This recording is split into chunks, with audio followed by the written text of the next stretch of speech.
Hi, I'm Cruz Castillo. We have a 6:30 appointment. How do you do, Mr. Castillo? I'm fine. Is the doctor still with someone?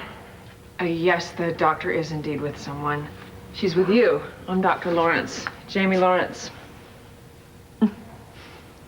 Dr. Corbell, has he been transferred? He's on an extended leave of absence. Writing a book, I believe. He'll be back in the fall. Uh-huh. Well, nobody told me. It's not a problem, is it? Beg your pardon? Oh. No, of course not. Well, I can show you my credentials. I have a real MD and everything. Oh, I'm sorry if I seem awkward. It's just that I've seen Dr. Corbell's sad-looking mug in these halls for 10 years now. I wasn't expecting a new face.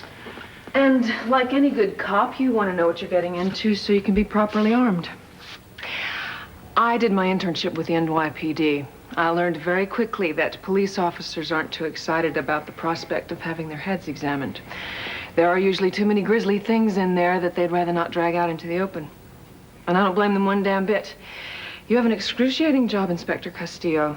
I wouldn't last 10 minutes in it. Well, I'm sure that the cops in New York have it a lot tougher than I do. Their turf's a little bigger, maybe. But I'm sure you have your share of horror stories. You want to pick one and try me? You know, actually, I came here for another reason, too. I'm working on a case, and I need some advice. These two women escaped from a psychiatric institute recently, and I was told that this office did the evaluations on them when they were arrested. Yes, I remember both of these women very well. Do you have any theories on any particular place they might have gone if they were on the run together, which I believe they are? Oh, this may sound facetious, but I'm actually serious. You might keep a sharp lookout at Italian bakeries in the general area. Italian bakeries? Annie DiGirolamo is of Italian descent, and her father was a baker. One of her favorite pastimes turns out to be dessert. I wouldn't be at all surprised if she had to pop in somewhere for a quick cannoli fix at some point. Why'd I have to mention cannoli? Now I'm ravenous and I can't get out of here for another 2 hours at least. I'm Italian, too. Lawrence was Luisi before my father changed it. Well, I'll be. That's good advice. Thank you. I really think you might have something there with that bakery connection. Good. Now, do you want to tell me why you really came to see me? I've never been in therapy before. Neither had I. Till I went to med school, I was convinced I didn't need it. Well, I think I do, but I'm not too crazy about the idea. Why should you be? All your training has gone toward making you believe you can handle anything. That's how a cop has to be, right? If you didn't tell yourself certain things over and over again, you wouldn't be able to do your job. What things? I'm not scared. I'm not angry.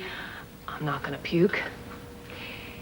If you give in to every feeling when you corner somebody in an alley or when you pull back the sheet from a mutilated body that doesn't even look like a person anymore, you wouldn't be any good to anyone. That's true. Coming here has to seem pretty dangerous then. You admit to one thing you can't handle, God knows how many other things might come screeching out of the woodwork.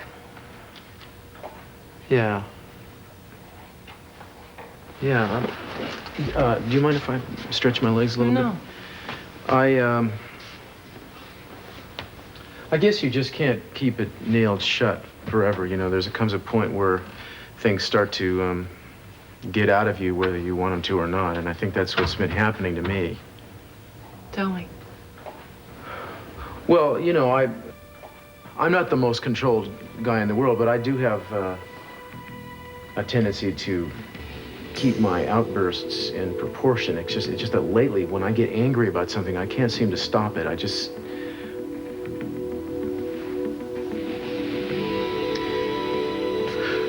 Well, the thing is, I pushed a man out a window a few weeks ago.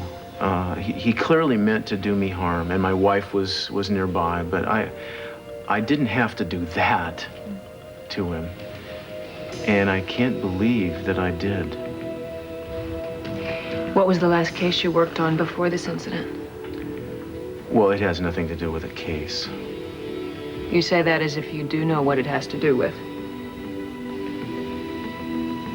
Yeah, well, here comes the crazy part, so bear with me.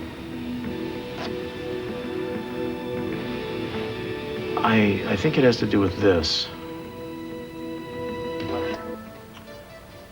It was given to me by an old Sakit Indian, a man I'd never seen before. He came to my house. He told me a long story about how he was the shaman of the tribe, and the time had come to pass on his power, and that I had been chosen to succeed him. You know, the thing was, he was deadly serious, and then the next day he actually died. I mean, I didn't know what to think. You know, I thought it was ludicrous. But then these things that I told you about have started to happen, these strange things, and I just don't know what to think now. It seems to beg certain questions, like how powerful is the power of suggestion? Very. But you said you didn't believe the man. Well, I guess a part of me must have, because he was so incredibly genuine, and I didn't want to show him any disrespect on some level, so... Plus this thing, I've tried to get rid of it several times, and it seems to keep finding its way back to me.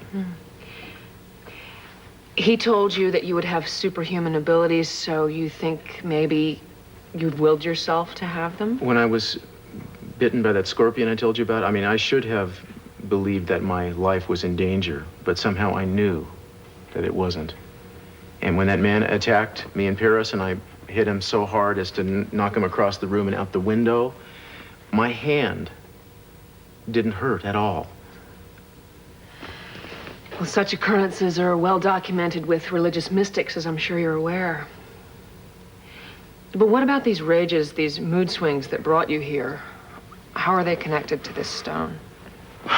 Well, I don't know, but that's what's got me worried, because he also told me that possession of this stone would engender in me a battle. That there would be a battle between good and evil, basically. And I'm wondering if these episodes are not the first warning shots.